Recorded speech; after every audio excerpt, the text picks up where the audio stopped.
Captain Natalia Harper stepped out of the sleek black sedan, her polished boots making the first, deliberate click against the concrete driveway of SkyWest Atlantic's corporate headquarters. The building loomed above her, all glass and steel, shimmering with an arrogance she had grown used to facing. It was the kind of architecture meant to intimidate, to remind everyone who walked through those doors that power was held by a select few. But Natalia wasn't here to be intimidated. She was here to take her rightful place at the table. Her uniform was immaculate, the golden stripes on her sleeves gleaming under the morning sun, a testament to every grueling hour she'd spent in the cockpit, logging thousands of miles above the clouds. Those stripes meant something. They spoke of her dedication, her precision, her authority. But more than anything, they were proof of her resilience. As she strode toward the lobby, her fingers tightened around the leather strap of her bag. She had prepared for this moment for years, trained, excelled, and surpassed expectations at every turn. But walking into that building, she knew the hardest battles were never fought in the sky. They were fought down here, on the ground, where biases and egos ran deeper than any ocean. Natalia pushed through the revolving glass door, stepping into the bustling lobby of SkyWest Atlantic's headquarters. The air was crisp, perfumed with wealth and corporate ambition. Executives in tailored suits glided past her, their conversations a low hum of calculated pleasantries. But when they saw her, their gazes lingered just a second too long. She approached the reception desk, where a blonde woman in her late 20s stood with a customer service smile plastered on her face. Her nameplate read Claire Simmons. Her manicured fingers hovered over the keyboard, frozen in mid-motion as she looked up and spotted Natalia's uniform. "Ma'am, can I help you?" Claire's voice was smooth, polite, but the undertone was unmistakable. It was the same tone Natalia had encountered throughout her entire career, the voice of doubt disguised as courtesy. "I'm here for the leadership meeting," Natalia replied, her voice steady, calm. She reached into her bag and slid her company ID across the counter. Claire's smile didn't waver, but her gaze flickered over Natalia's uniform with the same hesitation people had when they weren't sure whether they were speaking to the janitor or the CEO. "I'm sorry, but this is an executive-level meeting. Are you sure you're in the right place?" Natalia met her gaze with the calm authority she had cultivated over the years. Positive. There was a beat of silence before Claire finally reached for the ID, her fingers trembling ever so slightly as if touching the badge itself would somehow challenge her understanding of how the world was supposed to work. The young woman's eyes scanned the card, her eyebrows lifting slightly when she saw the title, Captain Natalia Harper. The hesitation that followed was too long to be innocent. Natalia had seen this dance before. The subtle shifting of posture, the flicker of surprise in the eyes, the awkward clearing of the throat. But she didn't flinch, didn't offer any words to make Claire feel comfortable. Why should she? "Oh, Captain Harper," Claire stammered, her smile growing strained. "I'll just need to. Is there a problem here?" The voice came from behind her, deep and commanding. Natalia turned her head to find Derek Matthews striding over, his security badge gleaming under the bright lobby lights. He was broad-shouldered, his expression sharp with authority, the kind of authority that was used to making judgments before words were ever exchanged. "No problem," Natalia answered before Claire could stutter an excuse. "Just waiting for my ID to be checked." Derek looked at her with the kind of scrutiny reserved for a trespasser rather than a respected pilot. His fingers reached for her ID, picking it up as if confirming her credentials required more effort than the casual swipes Claire had given the last two men who had walked in before her. "You a pilot?" Derek asked, his fingers flipping the card as if testing its authenticity. Natalia inhaled slowly, keeping her expression composed. "Yes." His brow furrowed. "A captain?" She kept her eyes locked on his, her voice calm but firm. "What does it say on the ID?" Derek's gaze narrowed, his pride bruised by the straightforwardness of her reply. But he said nothing. Instead, he handed the badge back to her with the reluctance of someone forced to acknowledge something he wished wasn't true. "The meeting's on the 26th floor," Claire interjected quickly, her voice light and sugary now, as if the blatant disrespect she'd just shown could be smoothed over with a friendly tone. "Elevators are down the hall to your left." Natalia retrieved her ID, nodding once before heading toward the elevator. Her spine was straight, her pace unhurried. Years of discipline kept her from reacting to their thinly veiled hostility. It was nothing new. The world of aviation had always been a boys' club, its gates guarded by men like Derek, who believed they alone determined who belonged. As the elevator doors slid shut, Natalia's eyes drifted to her reflection in the polished metal. She saw herself for what she was, a woman who had fought tooth and nail to earn her position, a woman who refused to be confined by other people's expectations. But even now, after everything she'd achieved, she could feel the weight of their judgments pressing down on her shoulders. The higher she climbed, the harder they tried to pull her back down. But Natalia was no longer content with just surviving in their world. She was here to redefine it. The elevator dinged, and the doors opened to the plush executive floor. But as Natalia stepped out, she knew this was only the beginning. Because today, she wasn't just walking into a meeting. She was walking into a battlefield. The executive floor of SkyWest Atlantic's headquarters was a masterpiece of corporate luxury. Thick carpets muffled every step. The air smelled faintly of polished wood and expensive coffee, and the artwork lining the walls looked like it belonged in a high-end gallery rather than a boardroom. Everything here was designed to impress, to remind anyone stepping off that elevator that they were either powerful or desperately seeking the approval of those who were. Natalia made her way down the corridor, her gaze steady, her posture unyielding. A handful of sharply dressed men strolled past her, their conversation dipping to a curious silence as they noticed her uniform. She was the only one in the hallway not wearing a suit, the only one whose authority came from hard-earned experience rather than privilege, and they resented her for it. The conference room was as intimidating as the rest of the floor. A massive glass table dominated the space, surrounded by high-backed leather chairs. The walls were lined with screens displaying SkyWest Atlantic's latest statistics, growth projections, and company policies. Natalia spotted her name on the agenda projected against the far wall. But even seeing it in writing didn't feel like validation. Not here. Captain Harper. The voice was cool and clipped, and Natalia turned to see Victor Reynolds, SkyWest Atlantic's chief operating officer, striding toward her. He was a tall man with silver hair and the kind of arrogance that came from having spent decades believing himself untouchable. "Mr. Reynolds," she greeted him, extending her hand. He shook it briefly, his grip firm but indifferent. "I understand you'll be presenting your proposal today," he said, his tone making it sound more like a warning than an invitation. "We're on a tight schedule, so try to keep it concise." "I'm ready whenever you are," Natalia replied, refusing to let his tone rattle her. They moved into the conference room, and she took her place near the head of the table. As the other executives filed in, she recognized many of their faces from industry magazines and news reports. Men who had spent years at the top, protected by their positions, bolstered by a network of influence that had nothing to do with merit. When everyone was seated, Reynolds leaned back in his chair and gestured toward her. "Captain Harper, the floor is yours." Natalia rose, her hand steady as she opened her tablet and began her presentation. Her proposal detailed an innovative approach to restructuring pilot training and evaluation processes, one designed to eliminate bias, enhance safety protocols, and ensure that the most qualified pilots, regardless of gender or race, were given equal opportunities to rise within the company. She spoke with precision and clarity, her voice steady and confident. Every word was backed by years of research, first-hand experience, and a burning determination to make the industry a better place.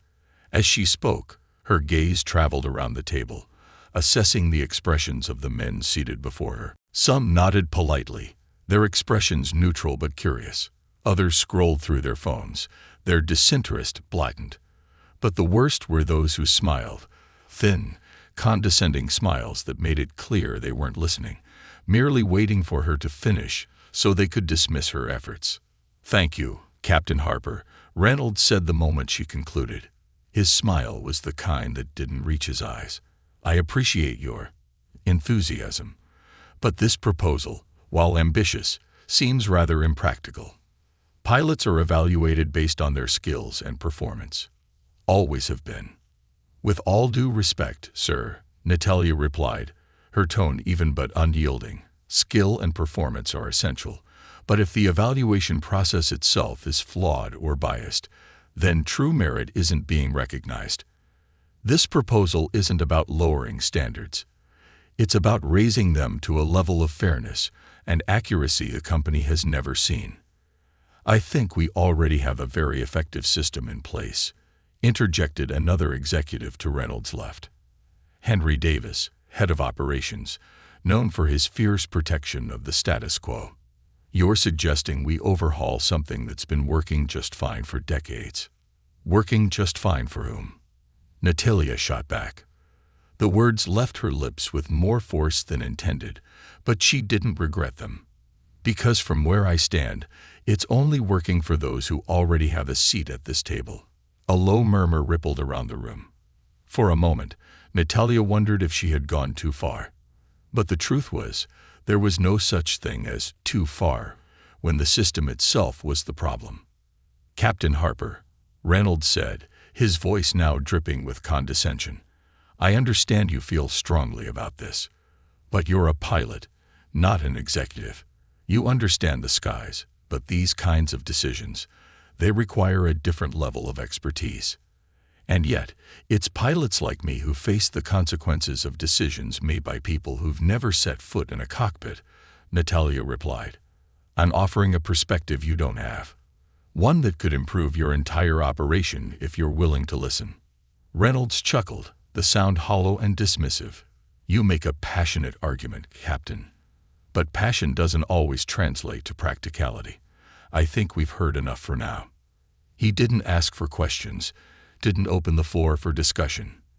Instead, he closed his folder with a snap and rose to his feet, effectively signaling the end of the meeting. The others followed suit, murmuring polite goodbyes as if her entire presentation had been nothing more than a brief and forgettable inconvenience. Natalia stood there, her hands clenched at her sides as the executives filed out. She had known it would be an uphill battle, but she hadn't expected them to dismiss her so quickly, so effortlessly. It was as if they'd already made up their minds before she'd even spoken a single word. The last person to leave was Reynolds. He paused at the door, offering her a smile that was more smug than polite. "I appreciate your input, Captain Harper, but maybe next time, try to keep your ambitions a little more grounded." The door swung shut behind him, leaving Natalia alone in the sterile, oversized conference room. For a long moment, she didn't move. Her pulse pounded in her ears, her jaw clenched tight enough to make her teeth ache. But the fury she felt was no longer the cold, helpless kind she'd experienced when she was just starting out. No, this was something different, something fierce and powerful, a fire that refused to be extinguished by a room full of narrow-minded men. They thought they could keep her grounded.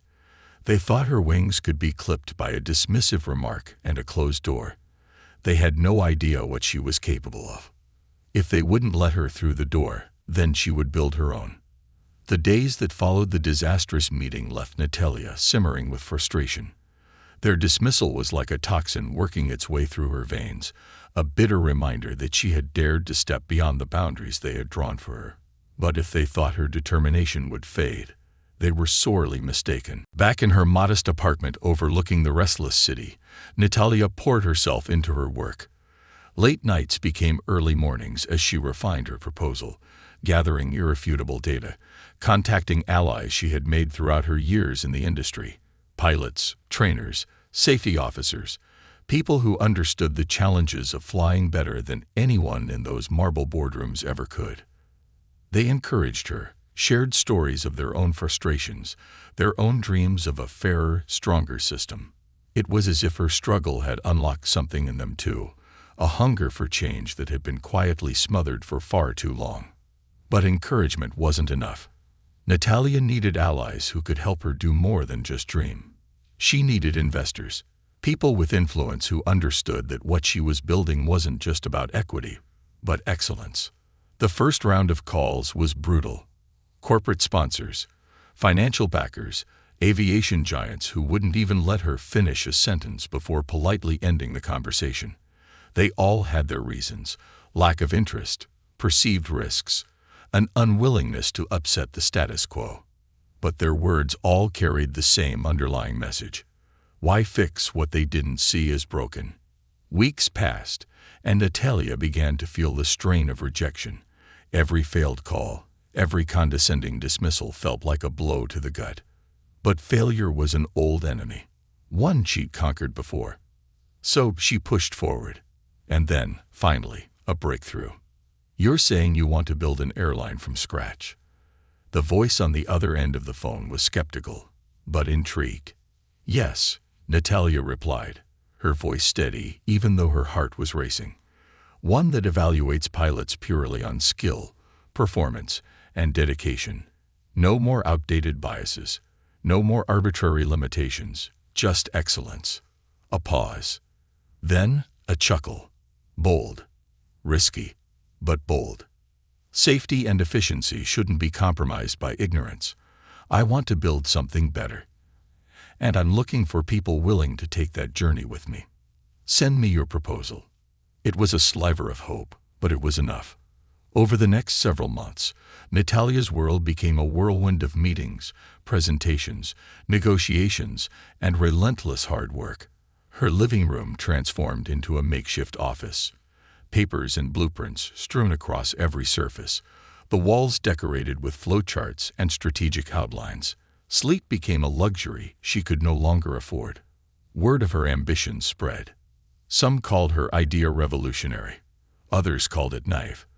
But the ones who mattered, the ones who saw her vision for what it truly was, they were the ones who began to step forward.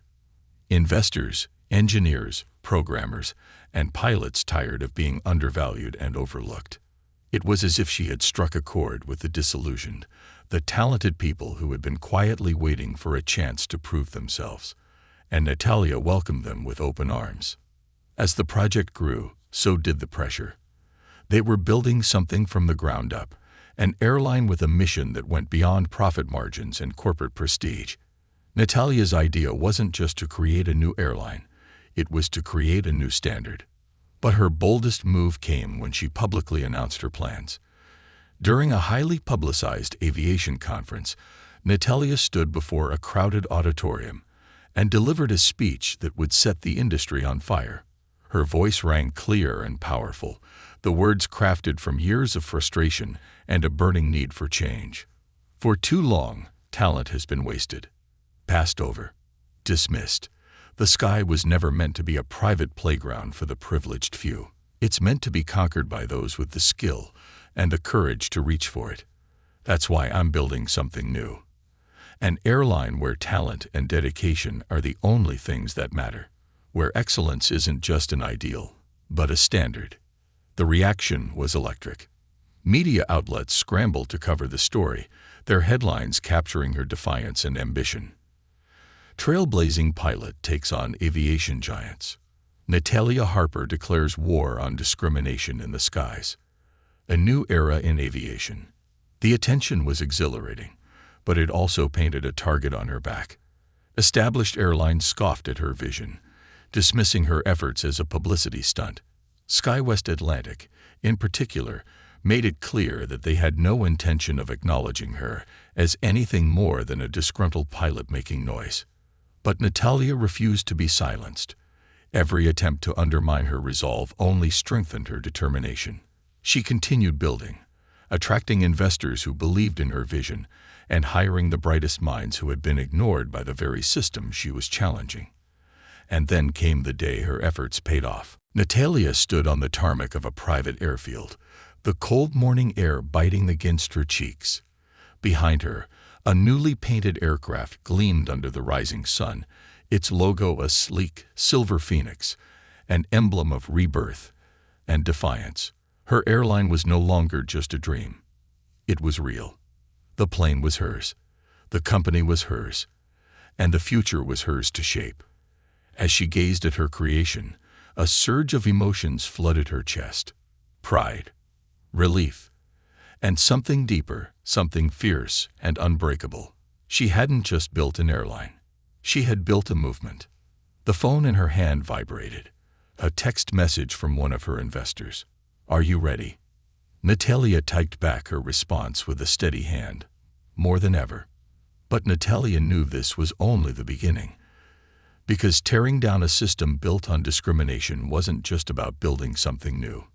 It was about proving to everyone who ever doubted her that she didn't need their approval to succeed. The launch of Natalia's airline, Phoenix Air, sent shockwaves through the aviation industry. What had started as one woman's crusade against injustice was now a tangible force, rising from the ashes of countless rejections and systemic biases. Her announcement at the aviation conference had drawn attention, but the actual debut of her airline drew something far more valuable: credibility.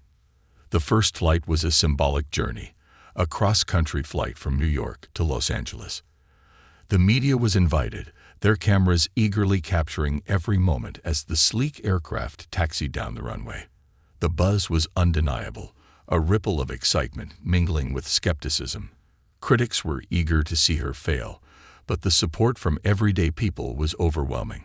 Social media platforms exploded with hashtags like #RiseWithPhoenix and #FlyFair, as passengers who had experienced discrimination in the industry shared their stories and cheered Natalia on. But it was more than just good PR. Natalia had poured her soul into every aspect of Phoenix Air, and it showed. The hiring process was rigorous, but fair, built on the very principles she had fought so hard to establish. Pilots were tested on skill, performance, and experience alone, their identities stripped from the selection process to eliminate bias. The result was a team of dedicated, diverse professionals whose only common trait was excellence. And the passengers noticed. From the first flight, reviews flooded in praising not only the quality of the service, but the integrity behind it. Phoenix Air's mission wasn't just a marketing gimmick. It was a movement. And the industry was starting to pay attention. Natalia's relentless determination had drawn in investors with deep pockets and even deeper convictions. Her vision of a fairer, more efficient airline appealed to those who had long been excluded from the traditional industry and those who were simply fed up with its outdated practices. Investors who saw innovation where others saw rebellion. With her airline's rapid growth came invitations to speak at conferences, interviews with major news outlets, and lucrative offers from established airlines seeking to collaborate. But Natalia saw those offers for what they truly were: desperate attempts to neutralize her by folding her vision into their flawed systems. She rejected them all. SkyWest Atlantic's reaction was the most predictable. The same executives who had dismissed her proposal now treated her as a legitimate threat, and none more so than Victor Reynolds. The first sign came when Phoenix Air's contracts for gate access mysteriously began to fall through. Airports Natalia had already secured agreements with suddenly claimed their slots were unavailable. Negotiations that had been progressing smoothly were abruptly cut off, the apologies delivered with rehearsed politeness. It didn't take long for Natalia to trace the interference back to Reynolds. The man who had patronized her at every turn was now actively working to sabotage her success. His influence reached far and wide, with strings attached to countless airport administrators and industry officials. The pettiness of it all only fueled Natalia's resolve. If he wanted to play dirty, she would show him that her ambition was not something he could crush with bureaucracy and veiled threats. Instead of backing down, she leaned into her strengths. Natalia poured resources into digital marketing, promoting Phoenix Air's message of inclusivity and excellence. Commercials and interviews focused on the stories of her pilots, their journeys, and the doors that had been slammed in their faces before Phoenix Air came along. The world loved a good underdog story, and Natalia was more than willing to give it to them. But she also played a smarter game. If the establishment wanted to block her access to prime airports, she would find another way. Natalia began establishing partnerships with smaller airports, those struggling to survive in an industry dominated by the giants. Where the major hubs rejected her, the regional ones welcomed her with open arms. She launched new routes designed to serve underserved communities, places that the big airlines considered too insignificant to bother with. What started as a necessity quickly evolved into a masterstroke. The loyalty she built within those communities was genuine and powerful. People wanted to support her airline not just because of its principles, but because it treated them like they mattered. Even as the pressure from SkyWest Atlantic intensified, Natalia's operation continued to grow. Every new flight launched felt like a victory, a testament to her refusal to be buried by those who couldn't imagine someone like her succeeding. But the war was far from over. One evening, as Natalia reviewed reports in her makeshift home office, her phone buzzed with an incoming call. She glanced at the screen, her eyebrows rising at the unfamiliar number. After a moment's hesitation, she answered. Natalia Harper speaking. Captain Harper. A deep voice responded. The tone was carefully controlled, the kind of voice that expected to be obeyed. This is Victor Reynolds. I believe we need to talk. The chill in Natalia's spine was immediate, but she kept her voice steady. I didn't realize you had my number.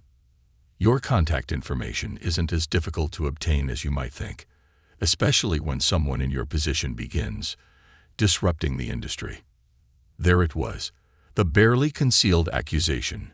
She almost laughed at the hypocrisy. I'd say we're making things better, not disrupting them, Natalia replied coolly. But I doubt you called to congratulate me. I called because I believe we've reached a crossroads. Your airline has certainly made an impression, but the aviation industry is not so easily shaken. What you've built, it's impressive, but unsustainable. Unsustainable, Natalia repeated, her fingers curling into a fist. Because I'm not playing by your rules. Because you're playing a dangerous game. You may have some public sympathy on your side, but that won't be enough in the long run. You need allies, strong ones. SkyWest Atlantic could be that ally. An ally? Natalia couldn't keep the incredulity from her voice. You spent months trying to sabotage me, and now you want to be my ally. Business is business. You've made your point, but let's be realistic. We could help each other. Instead of fighting a losing battle, you could be part of something greater. Greater? Natalia's laugh was bitter and sharp. What you really mean is you want to control me, to bring me under your thumb so you can pretend to be progressive without actually changing anything. Silence stretched between them, thick and heavy. Think about it, Reynolds said finally. This industry isn't going to change overnight, but together, we could make progress. You could be a leader, not just an agitator. Natalia's jaw clenched. I already am a leader, Mr. Reynolds, and I don't need your approval to prove it. The call ended without another word. Natalia stared at the phone, her pulse racing. Whatever games Reynolds was playing, she wouldn't be his pawn. Phoenix Air was just getting started, and if he thought she would fold under pressure, he was about to learn just how wrong he was. Victor Reynolds' call had been a thinly veiled threat wrapped in the pretense of an olive branch, but it only solidified Natalia's determination to push harder, move faster, and prove that Phoenix Air wasn't just a fleeting rebellion. It was a revolution. And revolutions required sacrifices. The next few months were the most grueling Natalia had ever experienced. Long nights blurred into early mornings as she managed every aspect of her growing airline. Hiring staff, organizing training programs, ensuring compliance with increasingly obstructive regulations. It all weighed heavily on her shoulders. She was outgrowing her makeshift home office. So with the help of her investors, she leased a sleek, modern workspace in downtown Atlanta. The office hummed with energy and purpose, filled with people who believed in the mission as much as she did. Engineers refining systems, pilots sharing their expertise, marketing teams crafting messages that resonated with the public's hunger for something different. The words "Fly Fair" became more than a slogan. It became a rallying cry. Despite the optimism and determination, Natalia knew the opposition was relentless. Victor Reynolds had escalated his attacks, using his influence to pressure suppliers into cutting ties with Phoenix Air. Ground services were suddenly unavailable. Parts shipments were delayed. Insurance policies were mysteriously canceled without explanation. But Natalia had anticipated dirty tactics. Where SkyWest Atlantic tried to block her path, she created her own. Suppliers willing to work with her received contracts twice as lucrative. She brokered deals with third-party vendors from overseas, cutting costs while maintaining quality. Even the issue of canceled insurance policies was solved through sheer persistence. She found an emerging company willing to underwrite Phoenix Air's operations, another startup hungry for the chance to challenge the establishment. But it wasn't enough to just survive the attacks. Natalia needed to expand, to grow Phoenix Air into something even Reynolds couldn't ignore. Her strategy focused on community engagement. She doubled down on underserved regions, offering flights that catered specifically to areas the major airlines had overlooked. Phoenix Air's reputation grew not just for its inclusivity, but for its commitment to serving those who had been left behind. It was a model that resonated deeply with passengers. The stories they shared were powerful. A grandmother able to see her grandchildren for the first time in years. A young artist able to showcase her work across the country thanks to affordable flights. Students returning home from college to reconnect with their families. Natalia made sure those stories were heard. With every successful flight, every heartfelt testimonial, Phoenix Air's reputation grew. And with it, so did the backlash. SkyWest Atlantic ramped up their efforts, launching smear campaigns designed to undermine Natalia's credibility. Articles and news segments began appearing, questioning her leadership, her qualifications, even her mental stability. They painted her as a reckless disruptor bent on destroying an industry she didn't understand. But Natalia had prepared for this too. She called a press conference, one that would be broadcasted live across all major news outlets and social media platforms. Natalia stood at the podium, her uniform crisp, her expression calm but fierce. The room was packed with journalists, cameras, and countless eyes watching from around the world. "You all know why I started Phoenix Air," she began, her voice strong and unwavering. "I built this airline because too many people were told they didn't belong in the sky. Not because of their skill or dedication, but because of the biases of others." Flashes of cameras illuminated her face, but Natalia's gaze never wavered. "What I didn't expect was the sheer level of opposition from those who fear change. They've tried to sabotage our progress, block our partnerships, and smear our reputation. But we're still here, and we're only getting stronger." She allowed the murmurs to grow, the energy in the room swelling as her words struck a chord. Phoenix Air is not just an airline. It's a declaration, a statement that anyone, regardless of where they come from or what they look like, has the right to pursue their dreams, the right to earn their place through skill, talent, and dedication. Natalia's eyes swept over the audience, daring anyone to challenge her resolve. SkyWest Atlantic has made their stance clear. They are determined to crush us, not because we are failing, but because we are succeeding. But here's the truth. I will not be silenced. I will not be intimidated, and I will not give up. Her words were met with applause, a standing ovation from those who had come to witness her defiance. The media couldn't resist the story. An ambitious black woman standing against a powerful corporation, her airline rising from the ground with a message too powerful to ignore. Reynolds' attempts to tarnish her reputation had only made her stronger. Phoenix Air's customer base continued to grow, bolstered by those who admired her courage and those who shared her anger at the industry's prejudice. But Natalia knew this was still just the beginning.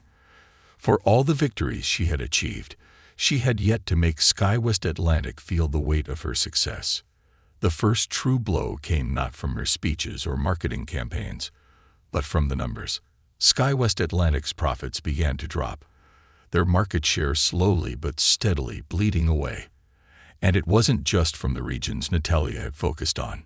It was from people everywhere who resonated with her message. Victor Reynolds could no longer ignore her. And when his board members began questioning his ability to maintain their dominance, he finally made a move Natalia had been waiting for. Another phone call. But this time, it was a request, not a threat. "Natalia, we need to talk." His voice was strained, the usual arrogance dulled by desperation. "Funny," Natalia replied, her tone almost casual. "The last time you said that, you tried to buy me out. I hope you're not about to make the same mistake." "I'm not here to offer you a deal," Reynolds admitted. "I'm here because you've made your point. SkyWest Atlantic's board is concerned. They want us to find a way to coexist." Natalia leaned back in her chair, a slow, satisfied smile spreading across her lips. This was what she had been waiting for. The moment Victor Reynolds had to acknowledge her not as a nuisance, but as an equal. But coexistence wasn't what she wanted. She wanted transformation, and she would stop at nothing to achieve it. Natalia listened to Reynolds' strained voice with a sense of triumph she never imagined feeling. The desperation in his tone was a sweet vindication of all the sleepless nights, the relentless struggles, and the deep wounds inflicted by an industry designed to keep her grounded. But she wasn't about to let her guard down. She couldn't afford to. "I'm not interested in coexisting, Victor. I'm interested in changing the industry," Natalia replied, her voice calm and unwavering. "Then change it from the inside, with our resources." "Your resources?" Natalia cut him off. "You mean the same resources you used to crush every independent airline that dared to challenge your monopoly? The resources you've spent months using to sabotage my company? Don't insult my intelligence, Victor." A long, heavy silence hung between them. "I'm not here to insult you," Victor finally said, his voice measured but tense. "I'm here because my board is demanding that we find a solution. You've cost us millions, Natalia. You've fractured our consumer base, and more importantly, you've made us look like villains to the public." "Maybe because you are the villains," Natalia shot back. "But here's the thing. I'm not trying to destroy SkyWest Atlantic. I'm trying to prove that people deserve better. And they know it. That's why they're choosing Phoenix Air." "We can help each other," Victor insisted, but his voice had lost its edge. The power dynamics had shifted, and he was painfully aware of it. "A partnership. I'm authorized to make an offer."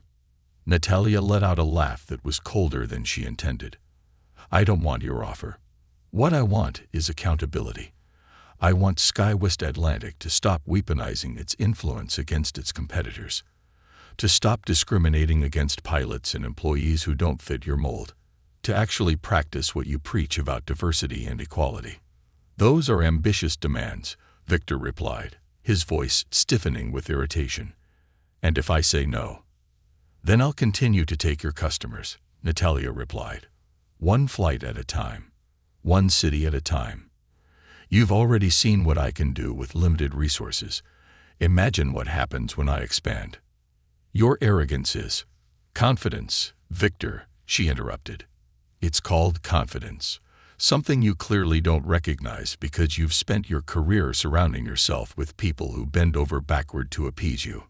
Victor fell silent, his fury practically buzzing through the line. "If you want accountability, we'll consider it. But you can't expect me to dismantle my entire business model because of your crusade." "Oh, but I can," Natalia replied smoothly. "Because your business model is what's bleeding you dry. The market is evolving, and if you don't evolve with it, you're finished. You're just too stubborn to see it." Another silence. This one stretched longer than the last. "What are you proposing?" Victor asked, resignation seeping into his voice. "I'm proposing a total restructuring of SkyWest Atlantic's hiring practices, employee training, and promotion protocols. And not just on paper.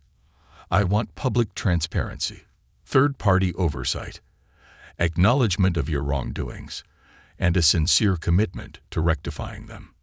You want us to humiliate ourselves. No, Victor. I want you to be better. And if you can't do that, then Phoenix Air will continue to rise until your empire crumbles. Victor's ragged breathing was the only sound that came through the line for a moment.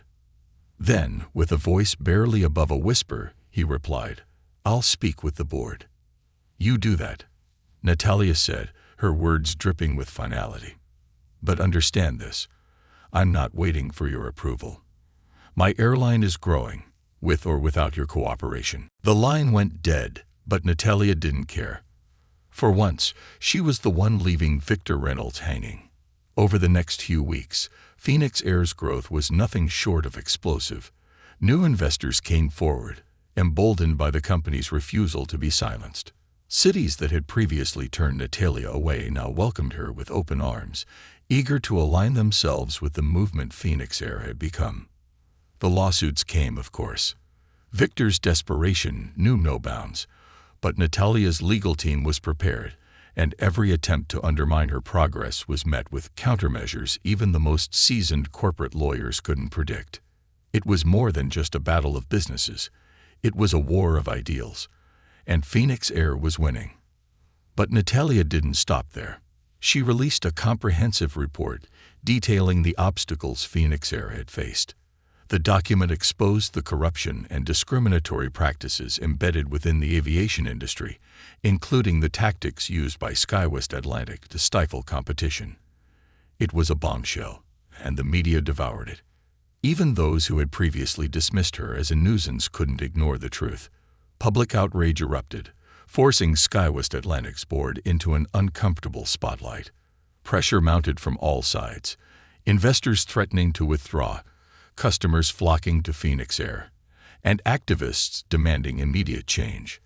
Victor Reynolds was summoned to a public hearing. His arrogance shattered as he attempted to justify the company's practices. His voice trembled under the weight of his own hypocrisy. Natalia watched the broadcast from her office, her arms folded across her chest. This was the reckoning she had worked so hard for, and it was only the beginning. 2 months later, SkyWest Atlantic released a statement acknowledging their unethical practices and pledging to implement Natalia's proposed reforms. It was a victory Natalia had dreamed of, but the real reward was the change that followed. Phoenix Air continued to expand, its influence stretching beyond American borders. What had started as a response to cruelty had transformed into something far greater, a testament to resilience, vision, and courage. And even as she stood at the helm of her rapidly growing airline, Natalia never forgot the moment that had started it all. The day she was told she didn't belong. But now, the skies belonged to her. And there wasn't a force in the world strong enough to take that away.